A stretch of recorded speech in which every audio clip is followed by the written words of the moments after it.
Hello guys, welcome back to our channel. അപ്പോൾ എൻ്റെയും ഉബയുടെയും ഹൈദരാബാദിലേക്കുള്ളൊരു 2 days ട്രിപ്പിൻ്റെ video ആണ്. അപ്പോൾ ഞങ്ങൾ പെട്ടെന്നുള്ളൊരു പ്ലാനായിരുന്നു. അങ്ങനെ ബാംഗ്ലൂരിൽ നിന്ന് യലഹങ്കയിൽ നിന്ന് നമ്മൾ കാച്ചിഗുഡ റെയിൽവേ സ്റ്റേഷനിലേക്ക് ഒരു നോർമൽ ജനറൽ ടിക്കറ്റ് എടുത്തിട്ട് യാത്ര തുടങ്ങി. അപ്പോൾ എന്തായാലും പ്രതീക്ഷിക്കാത്തൊരു യാത്ര ആയതുകൊണ്ട് തന്നെ എങ്ങനെ ഉണ്ടാവുന്നൊന്നും അറിയില്ലായിരുന്നു. രാവിലെ ആകുമ്പോഴത്തേക്ക് അവിടെ എത്തി, റൂമൊക്കെ എടുത്ത് ഫ്രഷൊക്കെ ആയിട്ട് ഇവിടെ അടുത്തുള്ളൊരു കടയിൽ നിന്ന് നമ്മുടെ പൂരിയൊക്കെ കഴിച്ച് നമ്മൾ നേരെ ചാർമിനാറിലേക്ക് വിട്ടു. മെട്രോയിലൊക്കെ പോയി. അപ്പോൾ എല്ലാം നമുക്കറിയാത്ത സ്ഥലമായതുകൊണ്ട് തന്നെ പഠിച്ച് അങ്ങനെയാണ് പോയത്. മെട്രോ ഇറങ്ങി അവിടെ നിന്ന് ഓട്ടോ ഒക്കെ പിടിച്ച് ചാർമിനാറിലെത്തി. അപ്പോൾ രണ്ടുപേരുടെയും ഫസ്റ്റ് വിസിറ്റാണ് ഹൈദരാബാദ്. നമ്മൾ എൻട്രി ടിക്കറ്റൊക്കെ എടുത്തു. അപ്പോൾ ഒരാൾക്ക് വരുന്നത് 25 റുപ്പീസാണ്. ഓൺലൈനായിട്ട് എടുക്കുകയാണെങ്കിൽ 20 റുപ്പീസ്. അങ്ങനെ നമ്മുടെ എല്ലാ ടിക്കറ്റ്സും ആർക്കിയോളജി അവരുടെ സൈറ്റിൽ അവൈലബിൾ ആണ്. നല്ലൊരു കാമായിട്ടുള്ളൊരു പ്ലേസാണ് ഉള്ളിൽ. മീൻസ് കയറി പോകുമ്പോൾ ഭയങ്കരമായിട്ട് പേടിനായിരുന്നു. വളരെ ചെറിയ സ്റ്റെപ്സിലൊക്കെ കയറിക്കൊണ്ടാണ്. അതൊക്കെ കഴിഞ്ഞ് ഫോട്ടോസും കാര്യങ്ങളൊക്കെ എടുത്ത് ഇപ്പോൾ വലിയ മാർക്കറ്റ് ഉണ്ടായിരുന്നു. വളയുടെ ഒരു ലോകം തന്നെയായിരുന്നു. അത് കഴിഞ്ഞ് നമ്മളടുത്തുള്ള വേറൊരു മോസ്കിലെത്തി. അവിടെ നിന്ന് ഫോട്ടോ കഴിച്ച് ഫുഡ് കഴിക്കാൻ പോയി.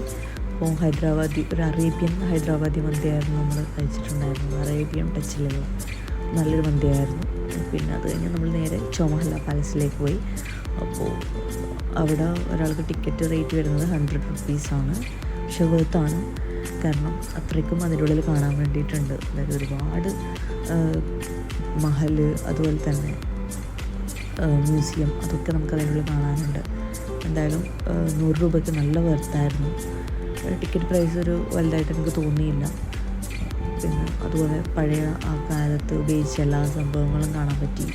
അതുപോലെ ഭയങ്കര ബ്യൂട്ടിഫുള്ളായിരുന്നു ഉള്ളിൽ. അതുപോലെ തന്നെ നല്ല അടിപൊളിയായിരുന്നു. അതായത് ഒച്ചകളും ബഹളങ്ങളൊന്നും ഇല്ലാതെ നമുക്കുള്ളിൽ ഒരുപാട് സമയം നമുക്ക് ചിലവഴിക്കാൻ വേണ്ടി പറ്റും. അപ്പോൾ അങ്ങനെ അവർക്ക് കിട്ടിയ അവാർഡ്സ്, അതുപോലെ തന്നെ അവർ യൂസ് ചെയ്തിരുന്ന ഡ്രസ്സ്, ഖുറാൻ, പിന്നെ വാളുകൾ, ഓർണമെൻറ്റ്സ്, പ്ലേറ്റ്സ് എല്ലാം അവിടെ പ്രദർശനത്തിൽ വെച്ചിട്ടുണ്ടായിരുന്നു. അപ്പോൾ ആദ്യമായിട്ട് കാണുന്നതുകൊണ്ട് തന്നെ നമ്മൾ അതിൻ്റേതായ ബാക്കി എല്ലാ മ്യൂസിയത്തിലും പോയാൽ നമുക്ക് കാണാം. ഇവരുടേതായ കാര്യങ്ങൾ എല്ലാം. പക്ഷെ അറേഞ്ച്മെൻറ്റ്സൊക്കെ അടിപൊളിയായിരുന്നു അവിടെ. പിന്നെ മൊത്തം നമ്മൾ എല്ലാ പ്ലേസസും എല്ലാ ഇതിലും കയറി ഇറങ്ങി, എല്ലാ മഹലിലും കയറി ഇറങ്ങി ഫോട്ടോസും കാര്യങ്ങളൊക്കെ എടുത്ത് അങ്ങനെ. പിന്നെ അവിടെ അതായത് പഴയ വണ്ടികളൊക്കെ വെച്ചൊരു മ്യൂസിയം, അതായത് കാർ മ്യൂസിയം. അപ്പം അവിടത്തേക്കാണ്. അവിടെ വെച്ചിട്ട് ഇവിടെ പോയപ്പോൾ ഭയങ്കര അടിപൊളിയായിരുന്നു. മീൻസ് നല്ല രസമുണ്ട് കാണാൻ വേണ്ടി. നമുക്ക് ഇതിലെ വീഡിയോ കാണുമ്പോൾ അറിയാം. ഉപയോഗ ഭയങ്കരമായിട്ട് ഇഷ്ടപ്പെട്ടു എനിക്ക് ആ വണ്ടികളൊക്കെ. ഒരു പ്രത്യേക ഒരു രസം കാണാൻ വേണ്ടിയിട്ട്. നമ്മൾ ആദ്യമായിട്ട് കാണുന്നതുകൊണ്ട് നല്ലൊരു ഭംഗിയായിരുന്നു. അങ്ങനെയുള്ള വണ്ടികൾ നമ്മൾ കാണുന്നില്ലല്ലോ, അതുകൊണ്ട് നൈസായിരുന്നു എല്ലാം. പിന്നെ പഴയ ബുള്ളറ്റ് ഒക്കെ എല്ലാം അടിപൊളിയായിരുന്നു. ജീപ്പ്, കാറ്, അവർ യൂസ് ചെയ്തിരുന്ന പല മോഡൽ വണ്ടികളും അവിടെ അറേഞ്ച് ചെയ്തിട്ടുണ്ടായിരുന്നു. ഡ്രസ്സസ് ഒക്കെ അറിയില്ല, ഈ ഡ്രസ്സസൊക്കെ അവർ യൂസ് ചെയ്തതാണോ, പക്ഷെ അതാണ് പറയുന്നത്. എന്നാലും എല്ലാം നല്ല രീതിയിൽ അറേഞ്ച് ചെയ്തിരുന്നവർ. ഓക്കെ. പിന്നെ എന്താ, കുറേ ആൾക്കാരൊക്കെ ഉണ്ടായിരുന്നു. എന്നാലും വലിയൊരു റഷായിട്ട് തോന്നിയില്ല. സാറ്റർഡേ ആണ് നമ്മളത് കറങ്ങിയത്. അപ്പോൾ പിന്നെ അവിടെ നിന്ന് പിന്നെ നമ്മൾ നേരെ സുവോളജിക്കൽ പാർക്കിലേക്കാണ്, നെഹ്റു സുവോളജിക്കൽ പാർക്കിലേക്ക്.